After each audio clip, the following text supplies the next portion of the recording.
Hi, ladies and gentlemen. Welcome to another episode of Cleo's Corner Geography. I'm Mr. Schwank, and today we're going to finish out our series on Africa by taking a look at the effects of imperialism and how the colonial period affected the development of modern Africa. It's kind of an important thing to remember that Africa is. Is a very large place. It has 1.3 billion people in it. So any effort to try to stereotype the entire continent is probably not a healthy way of looking at a group of people. There are success stories in Africa. There are also some things that definitely need to be continued to work on, and so we just want to caution against drawing too broad of conclusions when we get to this. But the fact of the matter is that Africa is slowly recovering from the imperial era. But it does still struggle with the changes that were made to it by European nations through its culture and governments and sort of the struggles that it still finds in the modern era, and that's what we're going to sort of focus on today. It's to the point of unstable governments specifically. It's really important that we remember and sort of review in our previous episode on African empires that Africa had very complex empires that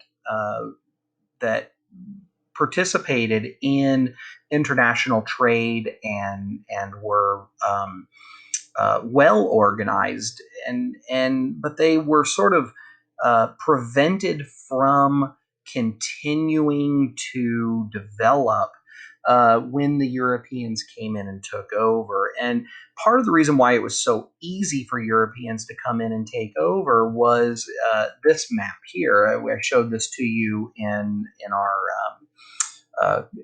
colonial Africa empire, or our colonial Africa episode. And ignore the little blue lines for right now, just focus on the red lines. Those are tribal boundaries. And so what you can sort of tell from this is that Africa has an extreme number of different unique tribes. Those tribes don't really see much in the way of loyalty to each other, or like they are their own little independent tribes. And in fact, they don't. They make war against, or traditionally have made war against these other different tribes, and so it was really easy for Europeans to come in and sort of play one tribe off against each other. However, I also don't want you to take the idea that Africa could not be unified into larger groups. Uh, Certainly, you could not have a country, or you could not have a continent with that many countries in it. A tiny, tiny little country is not going to be able to have the productive resources that it needs to be successful, and sort of participate in a modern way. However, what Europeans did was they sort of bunched these tribes up, based more on geographic boundaries or just simply lines in the sand, and that was extremely destructive to the African sense of an ability to sort of grow and develop. It's also really important to realize that it's not just Africa that have these sort of tribal boundaries. If you went back into history and you looked into Europe's history, you know, the idea that you could just be German or French or Italian, that's a really, really modern concept. At no time in European history did all people living in France think of themselves as French. You had Normans, you had Britons, you had Aquitanians, you had Burgundians. You had Gascons. Uh, you had all these. I can't remember if that's Gascon or what they call themselves, but anyway, if I pronounce that right. But my point is that in Europe, they went through a period of unification, um, where slowly they began to put aside their regional identities and develop national identities. In some cases, like Italy and Germany, that was actually happening while they had colonies in Africa. In the it's not until the 1840s, 1850s that Italy and Germany actually begin to unify. Before, you had in Germany, you were kind of a loose sense of we are a German group of people, as far as our culture is German.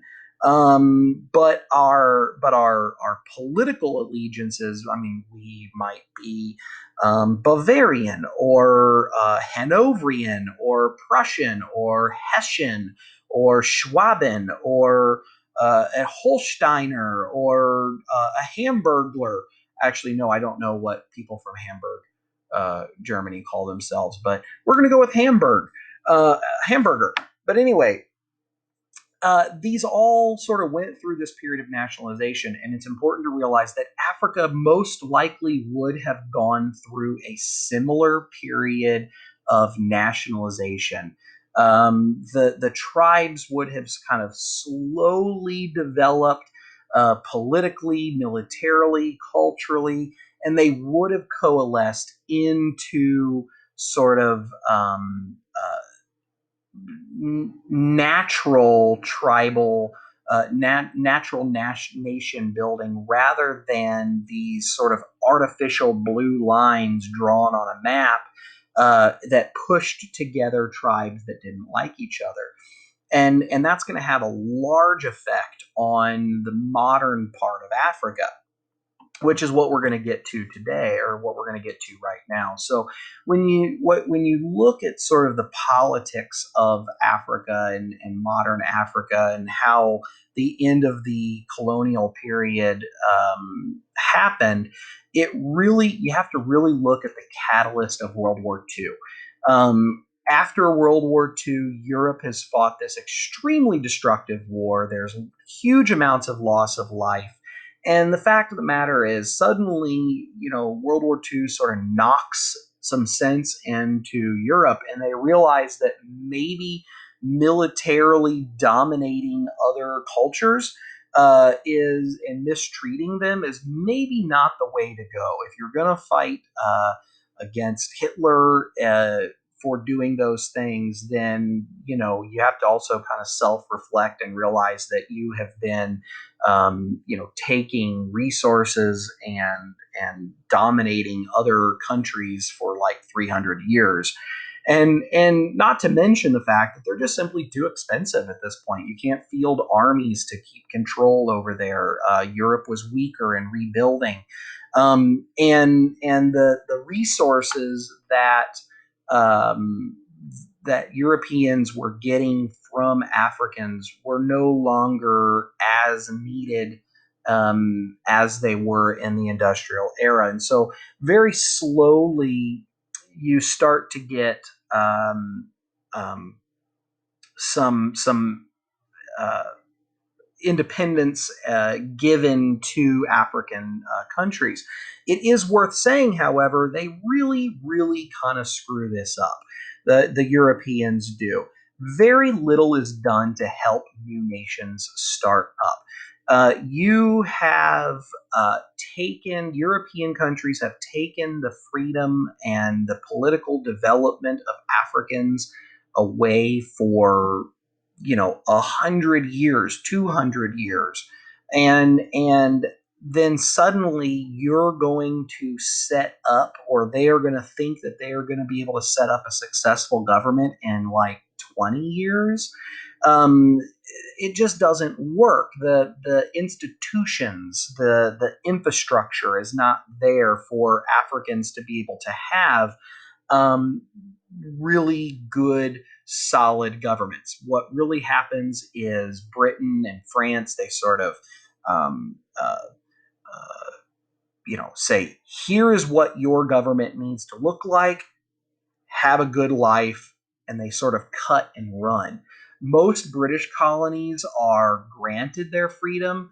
They sort of slowly phase out the colonies, whereas in for the French, they generally their colonies have to fight for their freedom. So pretty soon after the World War II in the 1960s, uh, is when you sort of see the huge rush to get rid of these colonies, and there's multiple wars against France specifically, where the colonial countries or the colonies are fighting for their independence. What winds up happening, though, is that oftentimes these governments are corrupt. Uh, either especially if it's a country that had to fight for its freedom, that sort of in makes it easier for just a strong person, sort of the military leader, the general, whoever's the strongest guy that's able to kick out the colonial powers, whether or not they are really good leaders. It's also important to realize that, no part of Africa went through its own natural development of a sense of democratization. And we're going to talk about this here in just a moment.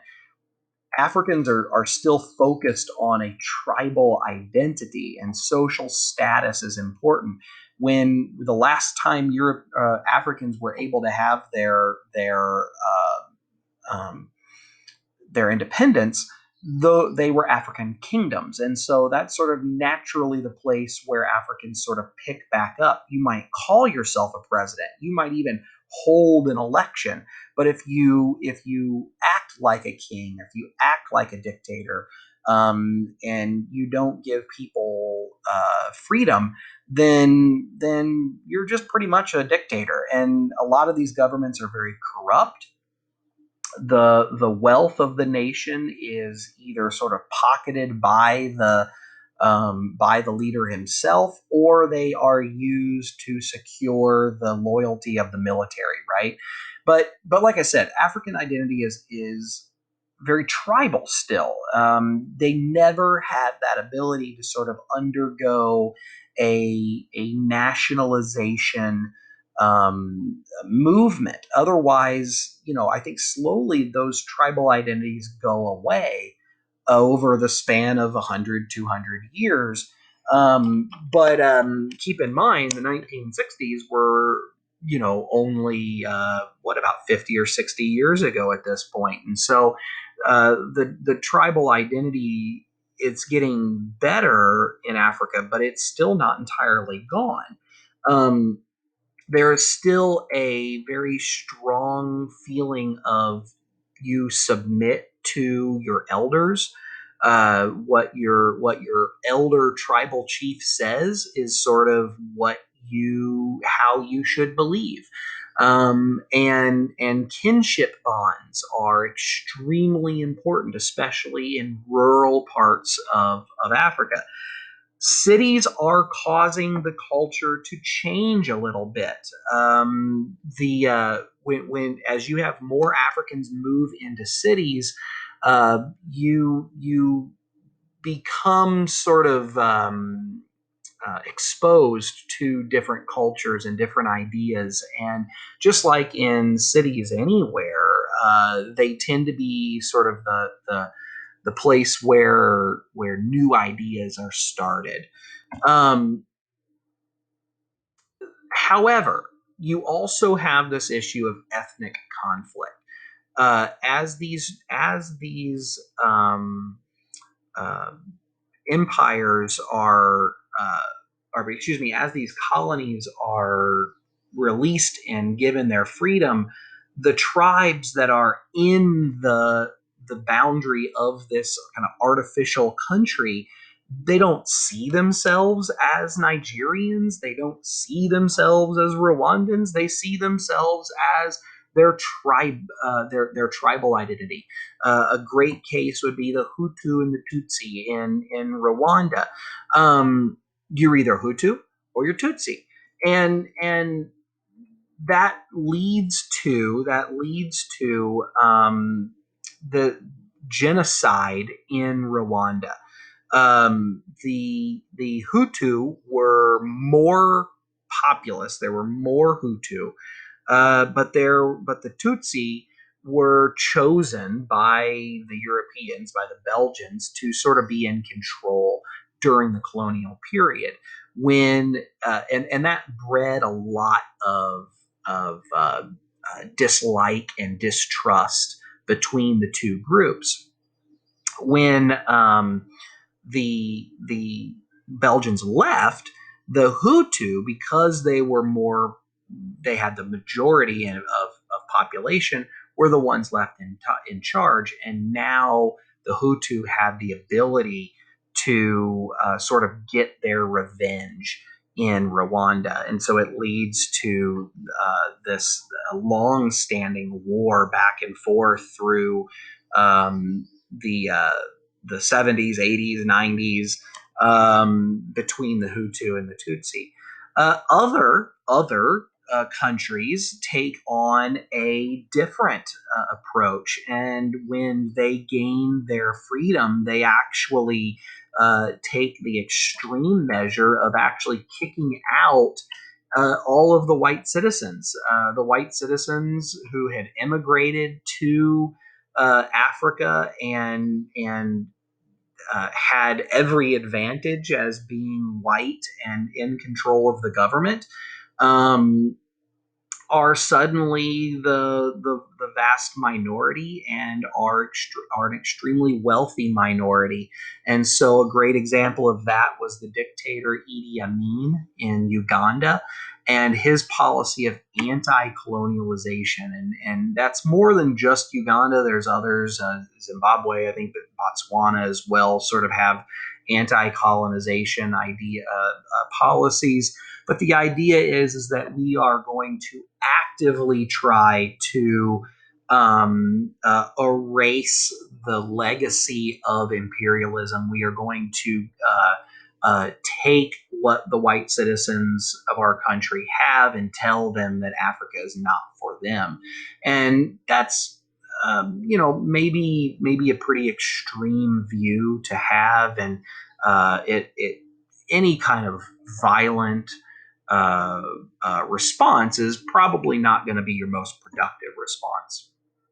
In other countries, you have a different form of ethnic conflict. In South Africa, the there were so many white uh, immigrants, what they called Afrikaners, um, that they were able to be given, when they were given independence, they were actually put in charge of the government by the British, this white minority, and they institute what's called apartheid, which is an even more extreme sort of racial segregation than what the United States experienced in the 1900s, early part of that century. And that's going to stick around until the 1980s, maybe early 90s, I think, maybe 92, 94, when finally the apartheid movement is defeated, and Native Africans are given more control over what happens in South Africa. Um, this also leads to, last but not least, just straight out warfare. The A great example of this is the Janjaweed in Darfur and South Sudan. The Janjaweed is a militia that is they are Muslim Africans. They are kind of culturally uh, um, Arabic or Islamic, and they would very much like to see all of the Africans in these regions of Darfur and South Sudan removed from land that they want, and so they just straight go in and ride up in their Toyotas with trucks with a 50 caliber gun in the back and go to town, cleansing the population, and this happens, and there's not really, the government in Sudan is like, totally okay with that, which is sort of an interesting and very different perspective than what our experience is in Africa or in America. It's also led to just some countries like Somalia being completely failed states. There is a national government in Somalia. There is a president of Somalia, but that individual literally controls just not even the entire town of Mogadishu, right, of the capital of Mogadishu. The rest of Somalia is basically just boundaries owned by different tribal warlords and what we would in America even consider to be pirates. And so there is a wide variety. Now the opposite is absolutely true. There are plenty of very successful democracies in Africa and that are stable and that take care of their population and adhere to the rule of law. But there's also places that uh, have a long way to go before they get there, and a lot of that comes from that pushing together of different tribal groups that Europeans did. Now, here's the thing: if you can't provide a stable and safe place for your people, then your people can't make money. And without money, it just makes the place more unsecure and unsafe. And so ethnic conflict has, in many countries, many African countries, has left the land ravaged, useless. The people have nothing. When you have a civil war in your country, and one side plants landmines in farm fields just to terrorize the other side, then that land can never be used again. Without going inch by inch across the without going inch by inch across the field and making sure that landmine is cleared before you start, walking across it or driving a tractor across it, or you're going to blow yourself up. Um, and unfortunately, that's absolutely what happens. Princess Diana, before she passed away, uh, from Britain, was a huge proponent of landmine removal in Africa.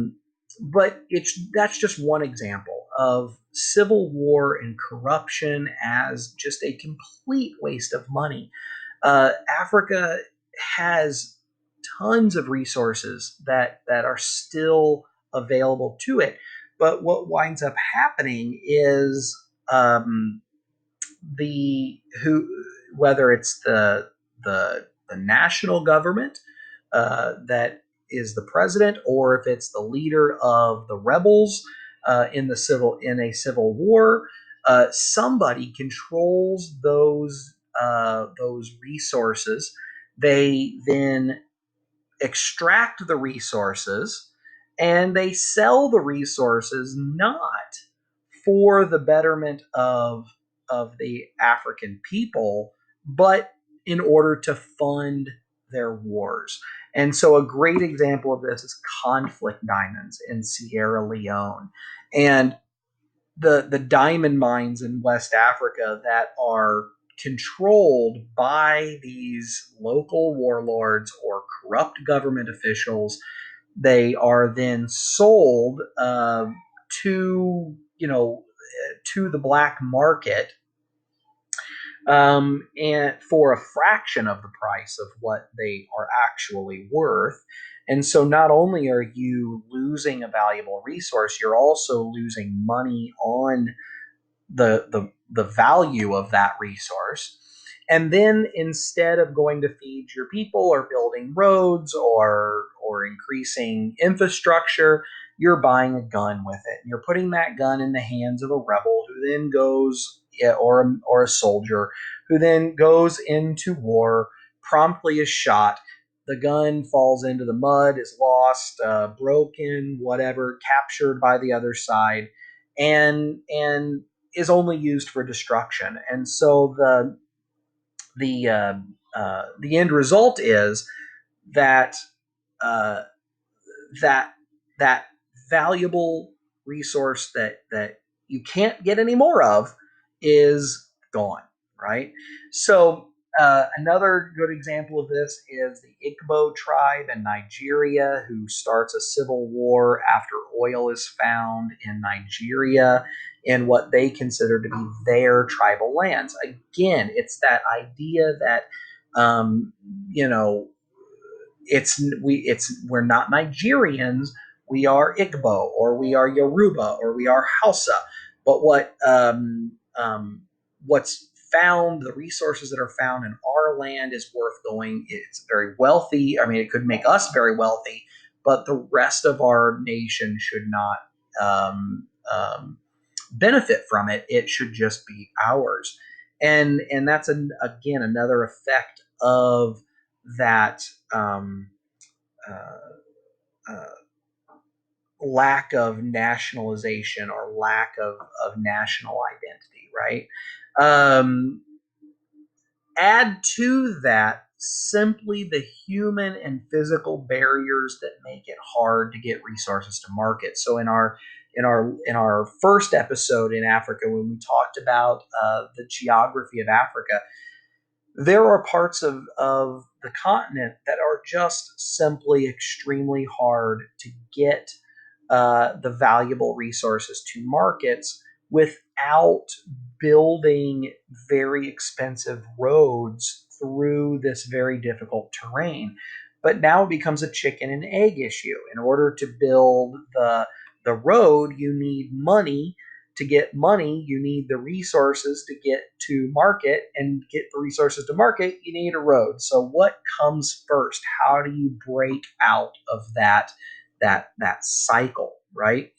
Um, so whether you're talking about the lack of infrastructure, like roads, the presence of conflict, like civil wars, or just simply the terrain itself is so rugged, it's really, really hard to get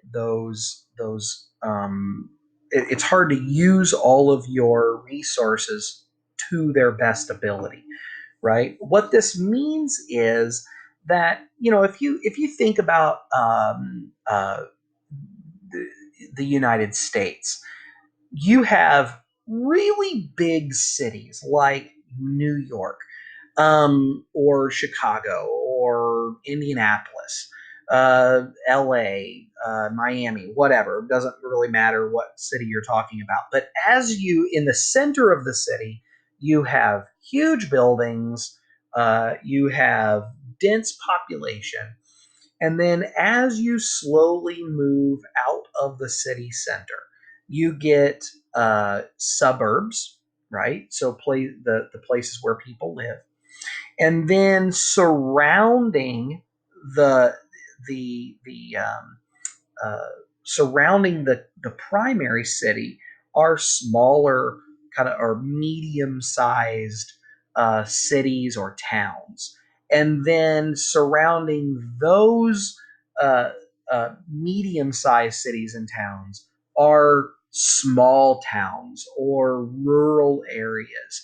And even rural areas in America have sort of a small local town or medium-sized town that can sort of be the center of social life and economic development. But you have sort of this uh, small amount. It's like a bell curve. On one end you have a small number of really large cities and really wealthy people, and then in the middle it kind of goes up to a large number of sort of middle class people living in sort of uh, middle sized to small towns and cities.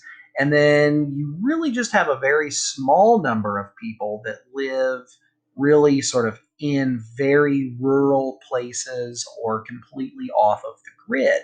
In Africa, it's sort of the reverse of that bell curve. You have a lot of people living in mega cities. You have almost no middle class living in surrounding medium sized cities. And then you have an enormous number of people living basically off the grid out in the countryside. And what that means is that there's a huge economic gap between the urban rich and the rural poor, right? And unfortunately, well, I should say really the urban and the rural and the rich and the poor. So you can have in urban cities skyscrapers and McDonald's and all of the modern conveniences, blacktop roads and taxis and hotels and nightlife and you know living in an African city is very much similar to living in any other kind of large urban area. But then when you move outside of that city center and you get through the suburbs, it's like you drop off the face of the planet. It suddenly becomes almost completely undeveloped rural areas where you can't drive a car, or if you do, it has to be sort of like an off road type of vehicle. Or you more commonly still see people either walking the dirt road or having a draft animal carrying their stuff. You just don't see that in America. You don't see your neighbors, with packs on the back of an ox going down the local highway. You just don't see that in America. You do in Africa. The other issue is the rich and the poor. If you are wealthy in Africa, you live a great life. You live in nice, secure homes. You have access to basic resources. But then you also have sort of the an extremely poor segment of your society that live in slums, right? That live in these sort of makeshift shacks, neighborhoods where they don't have running water, they don't have any way to get sort of sewage out of where you are. It's typically they center around maybe the city's dump where they can then go and pick around for scavenge for resources that can be resold or recycled or even food to eat. And those are incredibly common in these large cities as well. Again, you sort of have the good side of town, and then you have the slums, and there's just this huge economic gap because you don't have the ability to sort of grow the middle class the way that most of us would fit into in the United States. Oh my gosh, this is again, like I said, this is going to be a pretty depressing episode, but this is sort of the happy part. This is, well, actually, after this, climate change, from a humanitarian perspective, climate change has hurt pastoral tribes like the Maasai, which have led to famines. Back in the 1980s, you had a horrible famine in Ethiopia that the world kind of rallied around to try to help support Ethiopians. Um, but unfortunately, Africa really does um, suffer in many ways from a lack of food security. Uh, Being able to know that you can get uh, a wide variety of stable food supplies, staple food supplies. That's a little trickier in a lot of parts of Africa, and that simply leads to health issues, and it leads to people going out and relying more on bush meat, hunting wild animals for food. And you say, well, okay, we hunt in America as well. We have all kinds of different animals that we eat. Yeah, but some of these are animals that also transmit diseases to humans as well, and so AIDS, which we believe sort of probably came from Africans hunting monkeys and eating monkeys. Ebola, which is transmitted through bats. Malaria, which is not we're not eating mosquitoes, but it's still a pretty major disease in Africa. But you have then this added pressure of diseases that can wipe out huge numbers of people and leave again sort of that Africa um, family structure that we talked about in the colonial period during the African slave trade.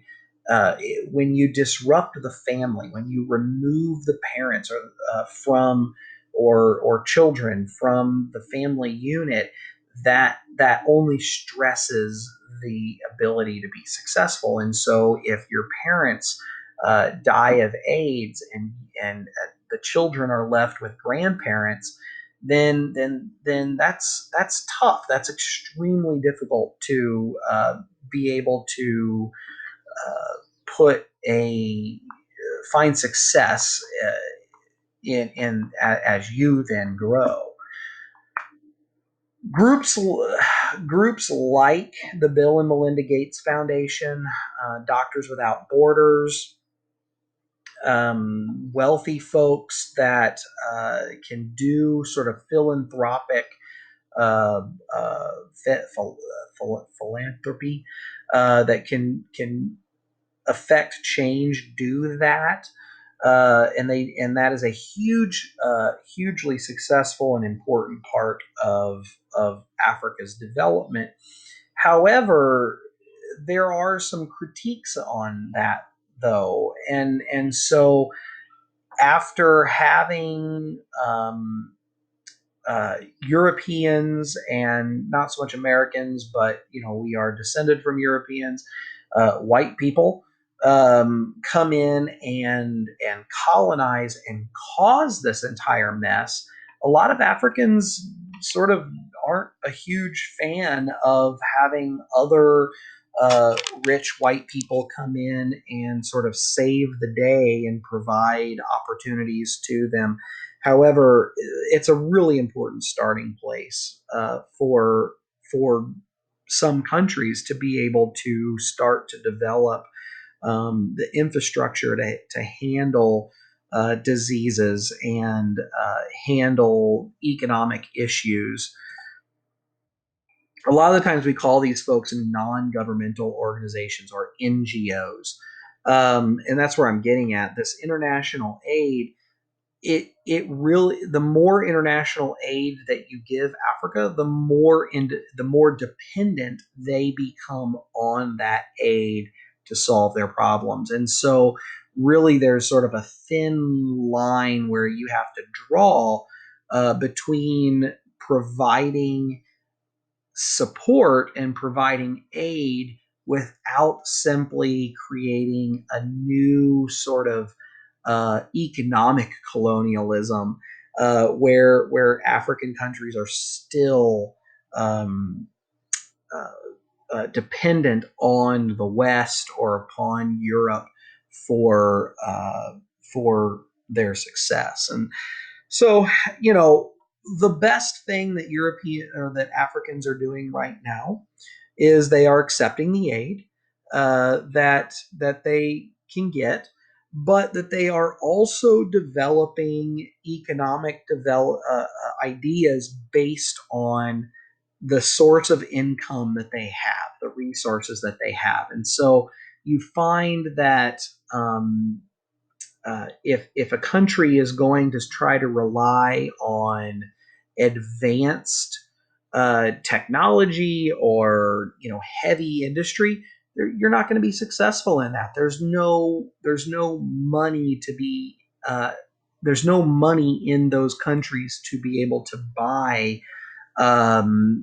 into large factories. And the large factories that are there are largely owned by other companies that aren't from Africa. Rather, they are focusing on the resources that they do have. And so ecotourism is a major source of income. When you think of Africa, you think of the sort of stereotypical uh, African safari, right? And land preservation, and that's where a lot of success is being found in those areas where Africans are able to concentrate on the resources that they do have, and to be able to develop the solutions that work best for them. So, like I said, I told you that this was going to be kind of a depressing episode. It does end on sort of a happy note to know that Africa is getting better. It's just a very slow process, and how we in the West assist them is also a pretty tricky thing, because we want to help them to develop their own solutions, but also provide them with the aid that we can to help correct the mistakes of the past. Things are getting better, and if we had more time, we could go into sort of modern African, specific modern African countries. But that's all we have for today. I appreciate you joining us, and we'll see you on our next episode. Have a good one. Bye.